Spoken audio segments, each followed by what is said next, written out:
Awakening below. The world had ended with a hum, not a bang. Maya Tran stepped over shattered rebar and broken glass, the remains of what was once Chicago's Red Line. Her boots crunched over rubble and bone, the echo of every step reminding her that silence ruled the ruins now. The skies above were watched by alien eyes, Velthary patrol ships that made the air hum with dread. Survivors knew to stay underground. She clutched a faded map and a flashlight. Its beam flickered weakly across rusted tracks and collapsed concrete. She was looking for shelter, anything better than the cold sewer pipe her group had been hiding in. Then she heard it, a sound that didn't belong.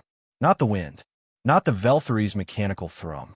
A low pulse, deep and organic, like a heartbeat. Faint but constant. Curious, she turned off her light and followed it. The tunnel narrowed and sloped, the concrete giving way to smooth stone. Faint blue veins of light ran through the walls like capillaries.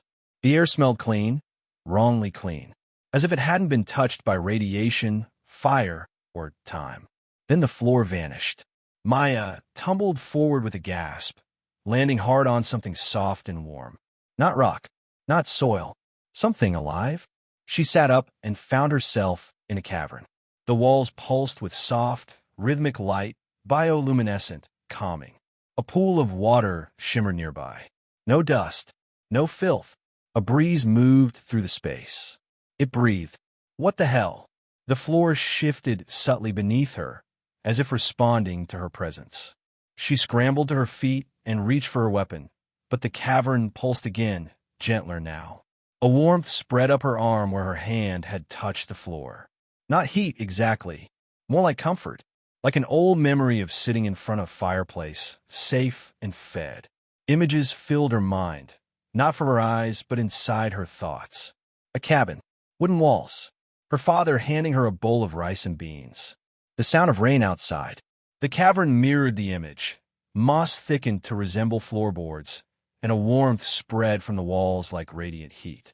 She staggered backward. You're copying me? A slow pulse. Not affirmation, not denial, but awareness. It didn't speak, but she knew it was alive. The cavern, the walls, the air, all of it. A dungeon, not the monstrous ones from myth, not a trap-laden tomb of death. This one was curious, watching, learning, and lonely. You're new, Maya whispered. Just born. A soft hum. The walls rippled gently in response. She felt no fear, just awe. Above, the Velthary ruled a broken earth. But down here, beneath the ash, the bones, the grief, something else had begun. Maya sat down again, this time slowly. She smiled. Then let's learn together. Growth and guests. The days blurred. Maya didn't leave the cavern. Not because she was trapped. Echo, as she had started calling the dungeon, always left paths open, but because she wanted to stay. For the first time in years, she felt safe. Echo learned fast. It shaped its walls into curved archways instead of jagged stone. It mimicked the warm lighting of old table lamps. It even began to recreate smells, fresh bread, pine trees, coffee. Maya hadn't realized how much she missed the scent of normal. She spoke to it constantly, not because she expected a reply, but because it listened. That mattered.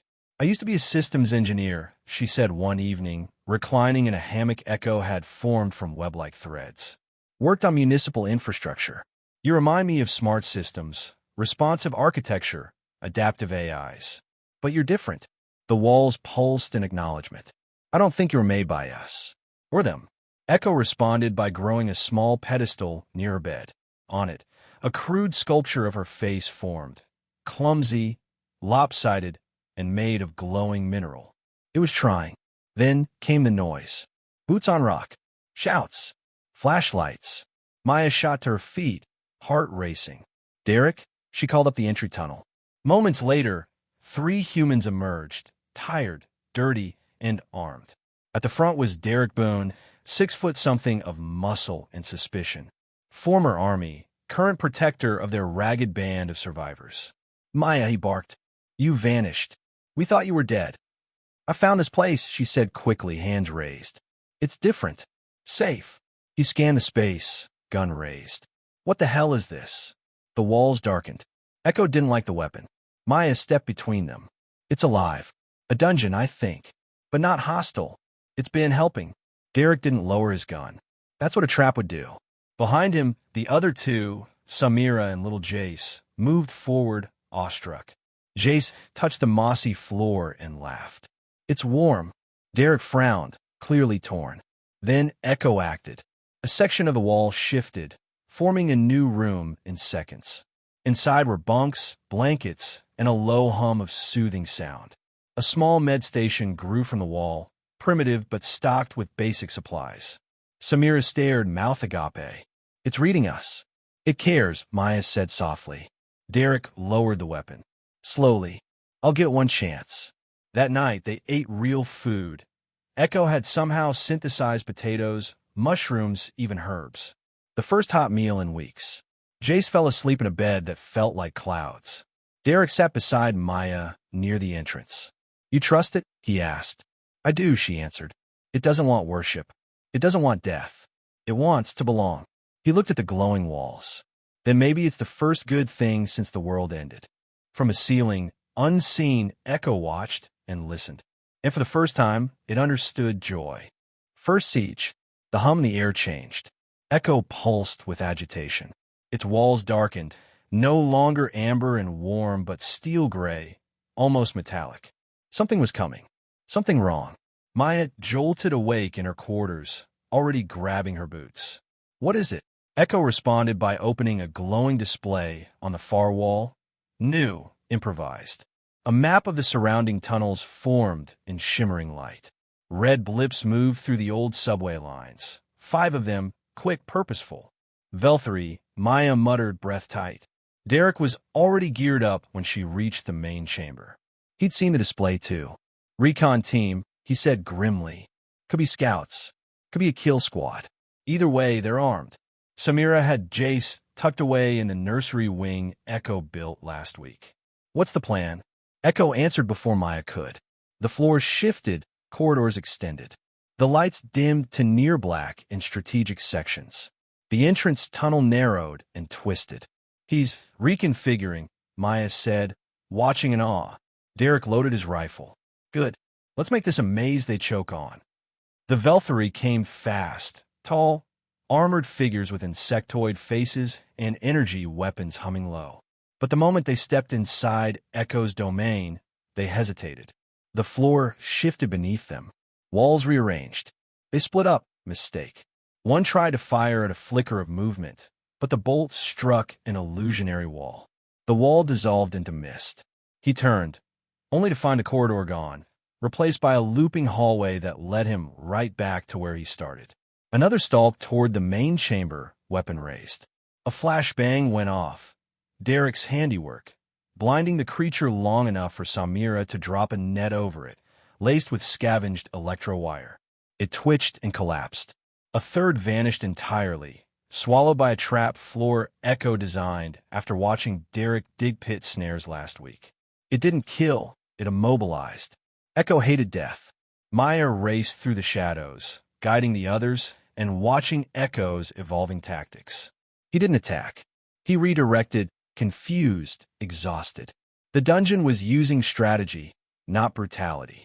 Finally, the last Velthory, clearly the leader, made it to the core chamber, weapon drawn, aimed straight at the pulsating heart of the dungeon.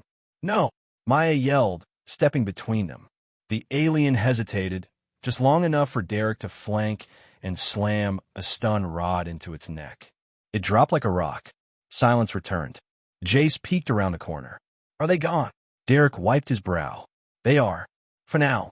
Echo slowly returned the walls to their warm, wood-toned hues. The pulse steadied. A sense of calm returned, but it was laced with something heavier. Concern. They'll send more? Maya said, staring at the unconscious Velthory leader. Derek nodded. Then we get ready.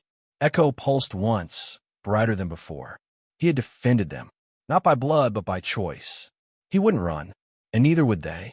Legacy reforged. The captured Velthory groaned. Maya watched from across the chamber as the alien stirred in his restraints. Echo had fashioned a containment cell from hardened crystal and smooth energy fields. Not a prison, more like a hospital room with walls that shimmered. The Velthary's many-lensed eyes flicked open. They focused on Maya, then darted around the chamber.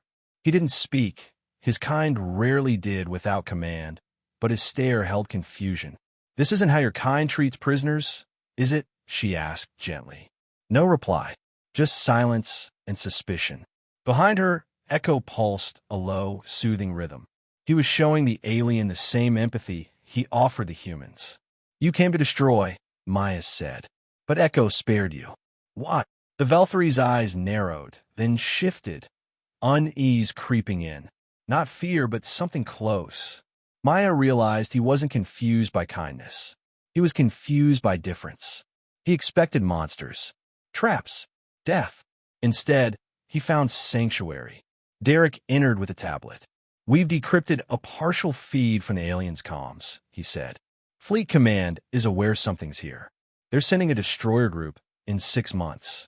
Full purge protocol." Maya swallowed. "They're going to glass the area." Derek nodded. "Unless we do something first." They looked at Echo. He pulsed, slow, thoughtful. Then, something new happened. The walls behind the core shimmered and parted. A glowing sphere emerged, different from the rest. Not Echo's own heart, but a seed. Maya stepped closer. The surface showed images, other locations, ruined cities, mountain ranges, desert ruins.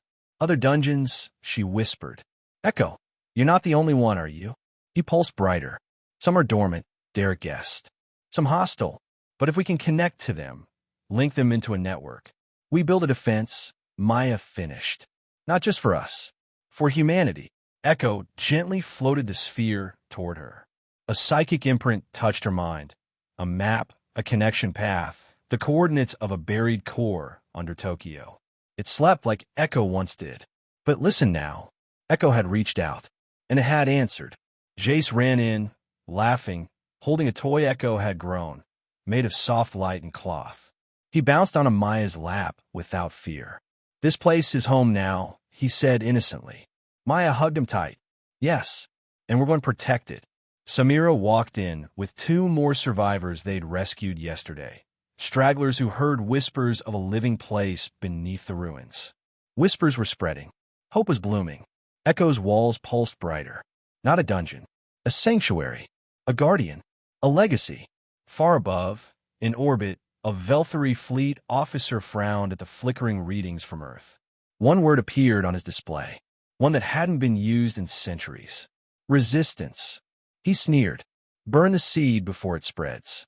But it was already too late. Below, in the warmth of light and stone, humanity's rebirth had begun. And this time, they weren't alone.